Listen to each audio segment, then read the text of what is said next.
Le Seigneur soit avec vous. Je suis Talu, un pauvre anawim du kérigme, et j'aimerais aujourd'hui m'adresser à vous. Et je m'excuse déjà pour la longueur du message. C'est d'ailleurs pour cela que j'ai préféré parler plutôt que écrire. En plus, je pense que c'est aussi plus facile d'écouter que de lire, enfin je pense. Et je vous remercie de m'écouter jusqu'à la fin, car le meilleur c'est à la fin, comme on dit souvent. Pour résumer, je vais terminer, je voudrais vous parler de Jean chapitre 8, la femme adultère. Ne vous inquiétez pas, je vais lire le passage une fois que je vais vouloir en parler. Mais tout d'abord, pour que vous voyez toute la portée de ce que j'ai à vous dire, je vais commencer par la fondation du monde. Tout d'abord, on va commencer par un peu de philosophie. Par un adage philosophique qui est très simple, qui dit « Ce qui est premier dans l'ordre de la pensée est dernier dans l'ordre de la réalisation ». Je prends un exemple.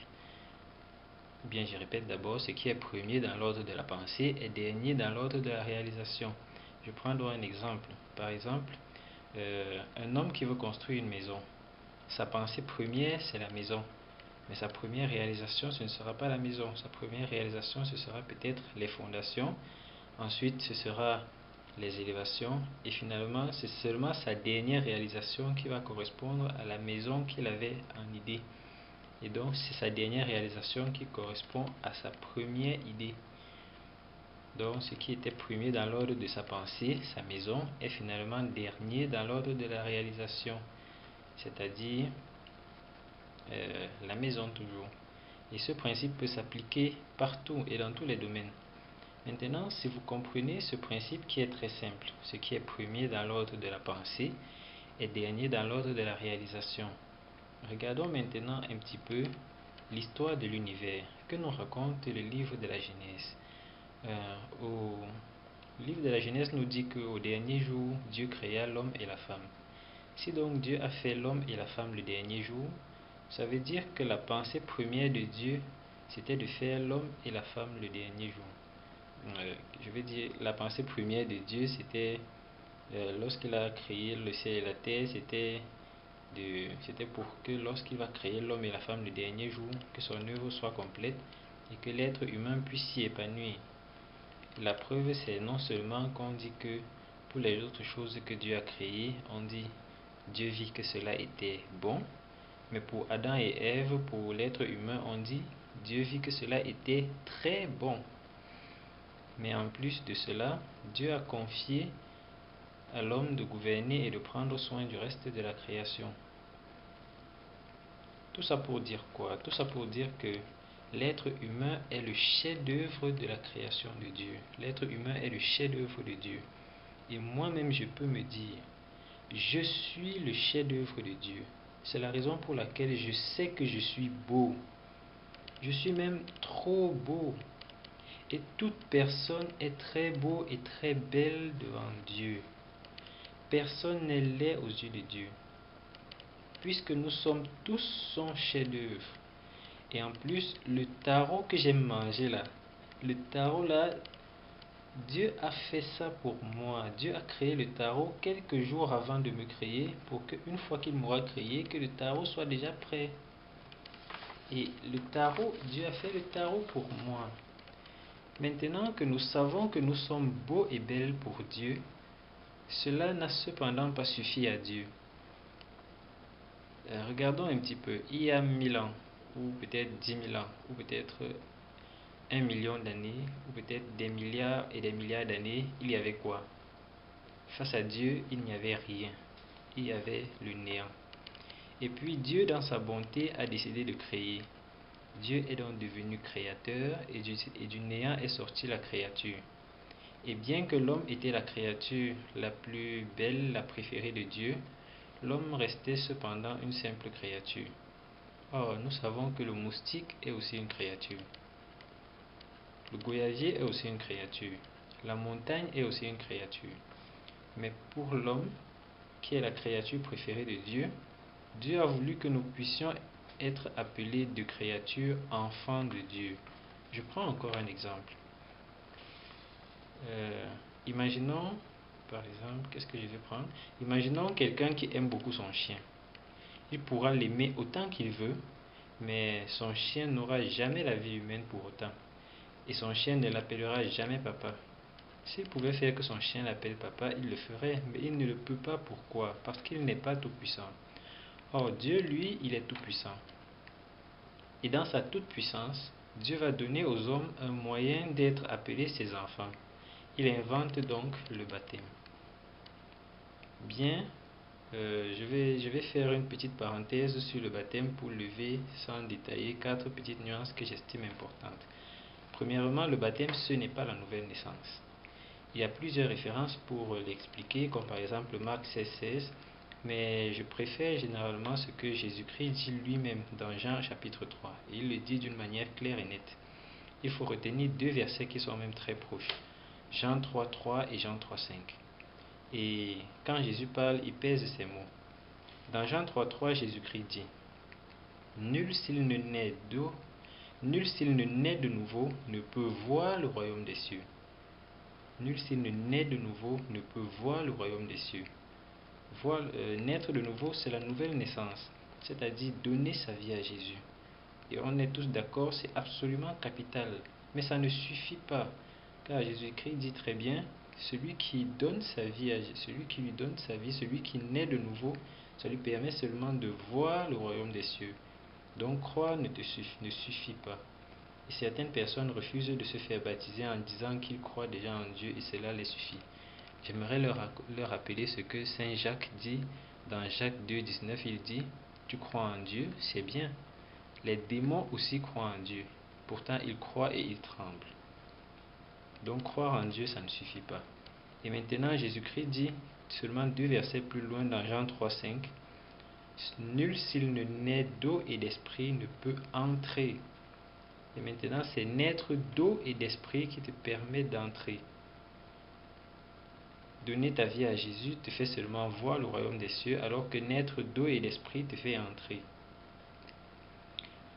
Et pourquoi est-ce que Jésus-Christ parle d'eau et d'esprit? Parce qu'il y a non seulement l'eau, mais il y a aussi l'esprit. Comme par exemple pour quelqu'un qui n'a pas reçu le baptême et qui décède en donnant et qui meurt par amour de l'évangile, on appelle souvent ça le baptême de sang. Ça, c'est également un baptême que l'Église reconnaît comme valide. Donc, on appelle cela le baptême de sang. Donc, il y a une nuance entre le baptême et la nouvelle naissance. Et une autre nuance que j'aimerais lever, c'est que le baptême peut être par aspersion ou par immersion totale. Et je le dis à cause des gens qu'on appelle église baptiste. Il faut comprendre qu'il y a une différence entre le baptême de Jean-Baptiste et le baptême de Jésus. Et il y a une fête dans l'église qu'on fait généralement au mois de janvier, qu'on appelle fête du baptême de Jésus. Il faut comprendre que le baptême de Jésus, ce n'est pas le baptême de Jésus. Le baptême de Jésus, c'est le baptême de Jean-Baptiste reçu par Jésus. Le baptême de Jésus est différent du baptême de Jean-Baptiste. Et je vais citer rapidement juste 3 petites preuves. Dans Matthieu chapitre 3 ou bien dans Luc chapitre 3, c'est la même chose. Jésus approche de Jean-Baptiste pour recevoir son baptême. Et Jean-Baptiste lui dit: c'est moi qui ai besoin de recevoir ton baptême et toi tu viens à moi. Un autre exemple, dans Actes 19.3, Saint Paul demande aux Éphésiens: quel baptême avez-vous reçu? Et comme les Éphésiens lui disent: nous avons reçu le baptême de Jean-Baptiste, Paul leur explique que c'était seulement un baptême de conversion et ensuite il les baptise au nom de Jésus. Un autre exemple, c'est que Jésus-Christ lui-même, après le baptême de Jean, va passer par son propre baptême, comme il le dit dans Luc 12,50. Donc, et Jésus-Christ parlait dans Luc 12,50 de sa propre mort, comme Saint Paul l'explique dans Romains 6,3. Ignorez-vous que lorsque vous êtes baptisé, vous êtes plongé dans la mort de Jésus-Christ. Donc, le mot baptême, le sens du mot baptême, signifie être plongé. Et le vrai baptême donc, c'est être plongé dans la mort de Jésus pour ressusciter avec lui. Et si on le fait en général avec l'eau, c'est seulement à cause de Jean 3,5. parce que Jésus-Christ a parlé de naître d'eau et d'esprit. Et le baptême par immersion n'est pas interdit dans l'église. Et si quelqu'un tient absolument à se faire baptiser par immersion, il prépare simplement son jacuzzi et le prêtre va venir le plonger.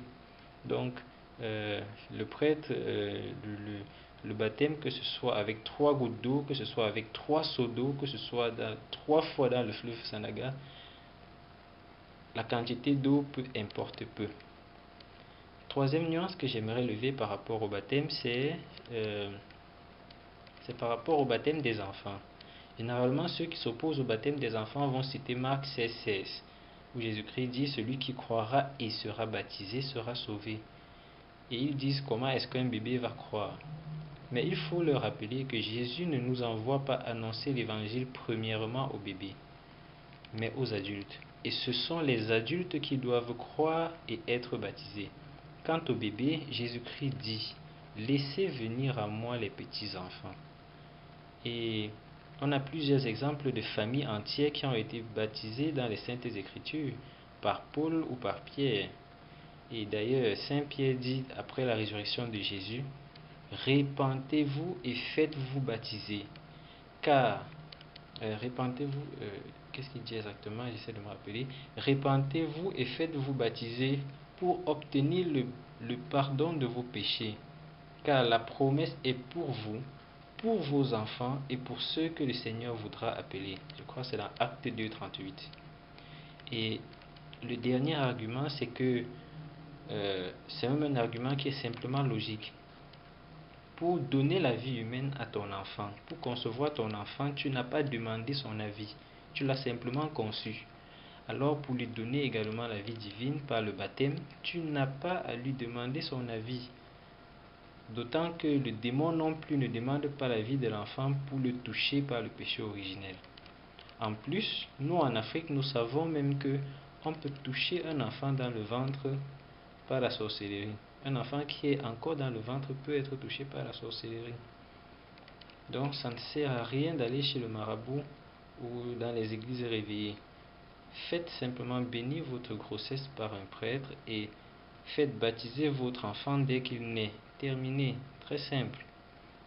Et quand un enfant naît, comme j'aime toujours dire, quand un enfant naît, la chose la plus urgente dès qu'il naît, c'est de le faire baptiser. Quand un enfant naît, la chose la plus urgente, c'est de l'allaiter, et la chose la plus importante, c'est de le faire baptiser. Et moi, j'ai même été un peu triste quand j'ai appris que j'ai été baptisé à l'âge de 2 ans. J'ai dit jusqu'à 2 ans. Donc, c'est un peu ça. Et quatrième nuance que j'aimerais lever sur le baptême, c'est que le baptême n'est pas un simple rite. Le baptême est nécessaire pour être sauvé. Et on peut le voir par exemple dans Marc 16,16. Celui qui croira et sera baptisé sera sauvé. Une fois de plus, croire ne suffit pas. Il faut croire et être baptisé. Mais surtout, ce que Pierre dit dans 1 Pierre 3,21. Pierre nous dit: vous reconnaissez là le baptême qui maintenant vous sauve. Le baptême est donc nécessaire au salut. On dit souvent que celui qui naît une fois meurt 2 fois, et celui qui naît 2 fois meurt 1 fois. C'est simple à comprendre, c'est parce que nous tous nous naissons au moins 1 fois et nous mourrons au moins 1 fois. Mais en plus, si celui qui vit la deuxième naissance par le baptême, il ne mourra pas, c'est-à-dire la mort éternelle. Mais par contre, celui qui ne se fait pas baptiser risque vraiment la mort éternelle. Et donc, mais maintenant, ça ne veut pas dire que lorsque tu es baptisé, tu peux vivre n'importe comment et tu seras sauvé. On peut le voir dans le livre de l'Apocalypse, mon livre préféré. Dans Apocalypse 12, par exemple, on voit d'une part cette femme qui est dans les douleurs de l'enfantement, et d'autre part le dragon rouge-feu qui est prêt à dévorer l'enfant à sa naissance. Cette image a plusieurs sens théologiques, et d'après l'un de ces sens théologiques, la femme qui est enceinte, c'est l'Église. Et à chaque baptême, c'est comme si l'Église donnait naissance à un enfant. C'est comme si c'est un accouchement de l'Église. Chaque baptême est un accouchement de l'Église. Un nouvel enfant de Dieu. Et à chaque baptême, le diable, représenté par le dragon rouge-feu, est là. et il veut faire périr l'enfant, le nouveau baptisé, c'est-à-dire le séduire par le péché. Et le combat personnel contre le péché est symbolisé par la lutte contre le diable que Saint Michel va faire, puisque Saint Michel puisque Dieu envoie Saint Michel défendre la femme, c'est-à-dire défendre l'Église. Il y a donc un combat réel qu'il faut mener chaque jour contre le péché, afin de vivre dans les béatitudes et être en grâce de Dieu. Et j'aime beaucoup le résumé que fait Saint Paul sur le combat spirituel. Non pas le passage où il parle des armes du combat spirituel, non, un autre passage un peu plus long. Je crois que c'est dans Éphésiens 4, 23 jusqu'à 5, 20. Vous voyez, ça parle du chapitre 4, verset 23 au chapitre 5, verset 20. C'est un passage très long, mais qui parle vraiment, qui explicite un peu ce qu'il faut faire dans le combat spirituel. Je termine donc avec le baptême en disant une dernière chose, c'est que Jésus-Christ, le Seigneur, a dit à Pierre: tout ce que tu vas lier sur la terre sera lié dans le ciel, et tout ce que tu vas délier sur la terre sera délié dans le ciel. Par ce pouvoir que Jésus-Christ a donné à Pierre, l'Église, par le successeur de Pierre, a décidé de reconnaître comme valide le baptême qui est fait dans les autres églises, à condition que ce baptême soit fait avec de l'eau et qu'il soit administré au nom du Père et du Fils et du Saint-Esprit, et que ceux qui l'administrent confessent que le Père et le Fils et le Saint-Esprit est Dieu, et que c'est un seul Dieu. Ainsi, le baptême fait dans une autre église n'est valide que sous ces trois conditions. Et par exemple, je vais prendre l'exemple des témoins de Jéhovah. Le baptême chez les témoins de Jéhovah n'est pas valide. Pourquoi? Tout simplement parce que les témoins de Jéhovah ne croient pas que Jésus est Dieu. Ils croient que c'est juste un petit Dieu en dessous de Dieu. Ils croient même que l'Esprit Saint n'est même pas Dieu, que c'est une force agissante. Donc, quelqu'un qui est baptisé dans une autre église, si son baptême est valide et s'il revient dans l'église, on considère qu'il est déjà baptisé. Et si une personne déjà baptisée quitte l'église et va dans une autre église, s'il arrive dans l'autre église et se fait rebaptiser, cela est considéré comme un péché grave qui a été commis. Bien, je ne veux pas m'étendre sur le baptême. Je crois avoir déjà évoqué le minimum qu'il faut savoir. Donc, Dieu a inventé le baptême pour que nous ne soyons plus seulement ses créatures, mais ses enfants. Et en recevant la vie divine, que nous puissions l'appeler de son vrai nom, Papa, Abba, Père. Et Dieu a donc voulu que nous soyons ses enfants. Et nous le sommes, comme on dit dans 1 Jean 3:1. Dieu a voulu que nous soyons ses enfants et nous le sommes. Mais jusque-là, Dieu a trouvé que ça ne suffisait pas. Car Dieu veut avec nous une intimité totale. Et Dieu sait que l'amitié la plus grande sur la terre, ce n'est pas l'amitié qui est entre le père et l'enfant, mais c'est l'amitié qui est entre l'époux et l'épouse. Et pour cela, Dieu a inventé l'Eucharistie. Et de même qu'il y a un corps à corps entre l'époux et l'épouse dans le mariage chrétien, de même en recevant l'Eucharistie, le corps du Christ, je vis le corps à corps avec Dieu. Et avec l'Eucharistie, nous ne sommes plus seulement les amis de Jésus, mais nous sommes ses épouses. C'est pour cela que mon père, le père Ave Marie aime beaucoup dire « Je suis Madame Jésus ». Et moi-même j'aime dire ça, « Je suis Madame Jésus ». Je le piffe mal, il me yamo, on est ensemble lui et moi. On va faire comment? Ainsi donc, Dieu m'a créé, puis j'ai découvert que je suis beau à ses yeux. Puis il a voulu que je sois son enfant, et je le suis devenu. Puis il a voulu que je sois son épouse, et je le suis devenu. Il faudrait que chacun d'entre nous nous puissions remercier Jésus pour son Eucharistie, pour ses sacrements, pour son Église. Maintenant, je suis l'épouse de Jésus et je vis le corps à corps avec lui. Mais pour que je vive le corps avec lui réellement, il faut que je lui reste fidèle. Je vais vous raconter l'histoire de Shamisha.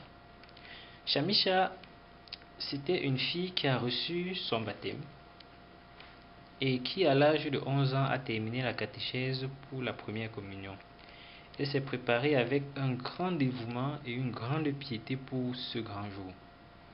C'est un peu comme sa nuit de noces, puisque l'Eucharistie, c'est un peu comme le corps à corps avec Jésus. Donc, quand tu te prépares pour ta première communion, c'est un peu comme si tu te préparais pour ta nuit de noces avec Jésus, ton époux. Donc, elle se préparait pour la première fois où elle va recevoir le corps à corps avec Jésus. Et ce jour-là, après la communion, elle rentre, elle s'assoit, pleine de joie. Et en plus, la chorale entonne ce merveilleux chant. Jésus, tu es mon tout, je voudrais tant t'aimer, mourir d'amour pour toi. Mon Dieu, que tu es beau, et je suis fou de toi. Tu m'as pris dans tes bras. Et elle vit ainsi son corps à corps avec Jésus. L'Eucharistie, mes amis, c'est tellement beau. Et elle vit à partir de ce jour, et elle fait même parfois plusieurs messes en semaine, parce qu'elle aime tellement l'Eucharistie, elle aime tellement Jésus, elle aime tellement le recevoir dans son cœur. Et pour pouvoir communier, et, et à chaque fois elle chante toujours ces merveilleux chants. Mon Dieu, que tu es beau, et je suis fou de toi. Je veux seulement t'aimer. Jésus, tu es mon tout. Et elle vit comme ça de l'âge de 11 ans à l'âge de 18 ans. Son corps commence à changer. Elle dit 18 ans, on se comprend, non? La puberté, non? Son corps commence à changer.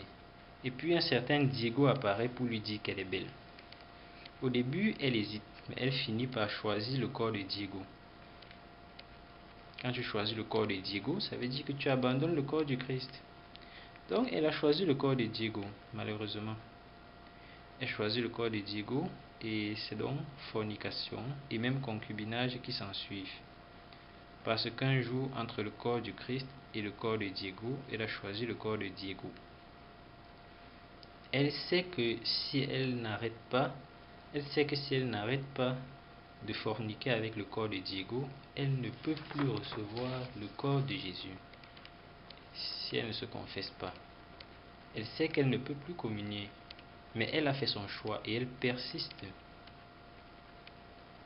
Et après, ce n'est plus seulement Diego, c'est Diego et Alexandro. Et comme les péchés sont solidaires, on connaît Matthieu 12, 25, les péchés s'entraident. Les péchés, ça s'enchaîne donc dans sa vie avec la contraception, avec les avortements. Plus tard, elle a même un et deux enfants et ça devient de plus en plus dur de faire marche arrière. Et elle se dit que sa vie est si sale que Dieu ne voudra plus d'elle. Mais la miséricorde de Dieu est plus forte que tout. Et je connais personnellement plusieurs femmes et même des hommes qui dans une telle situation ont réussi à revenir à Dieu et à l'Église. Et l'Église qui ne condamne pas le pécheur, l'Église condamne seulement le péché. Quel que soit ton péché, mon frère, ma soeur, souviens-toi de ton premier amour et reviens à l'Éternel, dit-on dans Apocalypse 2, 4. L'Eucharistie est très important, mes amis. Et ce n'est pas pour rien que parmi les sacrements, on l'appelle le Saint-Sacrement.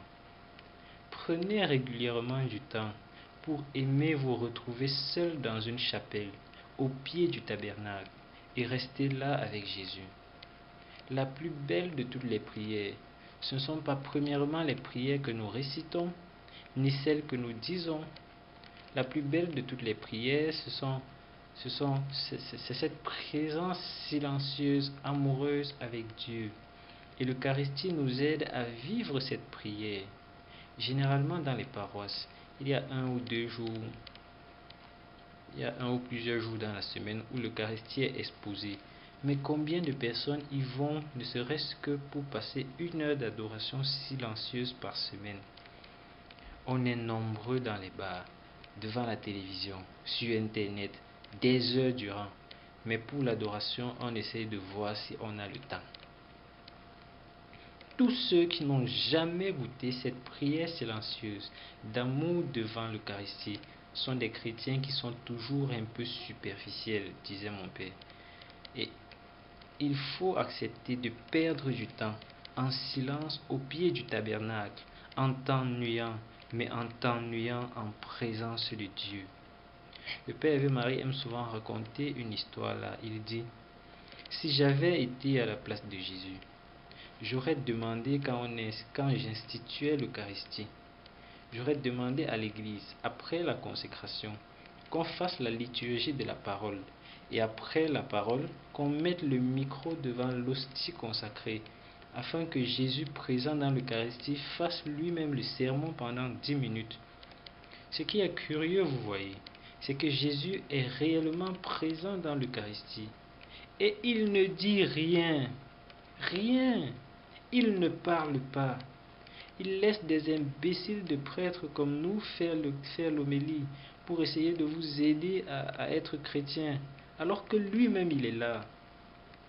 Chers amis, si Jésus dans l'Eucharistie a voulu rester silencieux, c'est pour que chacun d'entre nous comprenions que dans notre vie chrétienne, il est bon de découvrir cette prière silencieuse d'amour avec Jésus. Imaginez un fiancé et une fiancée à la plage.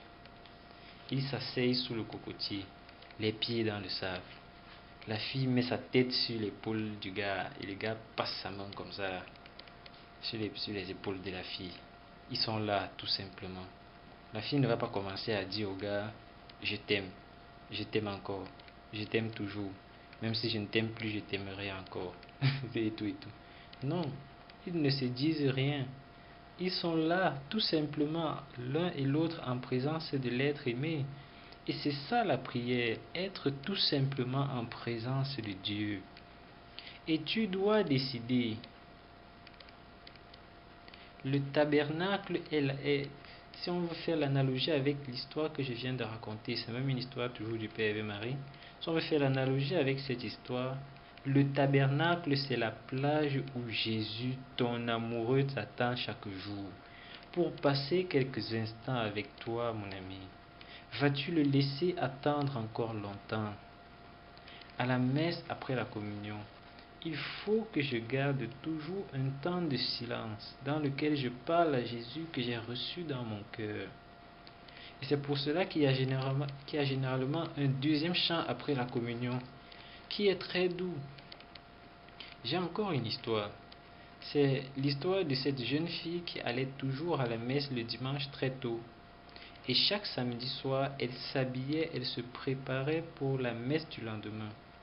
Il y a des filles qui se coiffent pour séduire leur petit yo, leur chou. Mais cette fille se parfumait, elle s'habillait décemment, elle méditait sa Bible. Et c'était sa façon de se maquiller pour Dieu. Cette fille arrivait toujours à la messe avec quelques minutes d'avance, concentrée durant la messe. Et après la messe, elle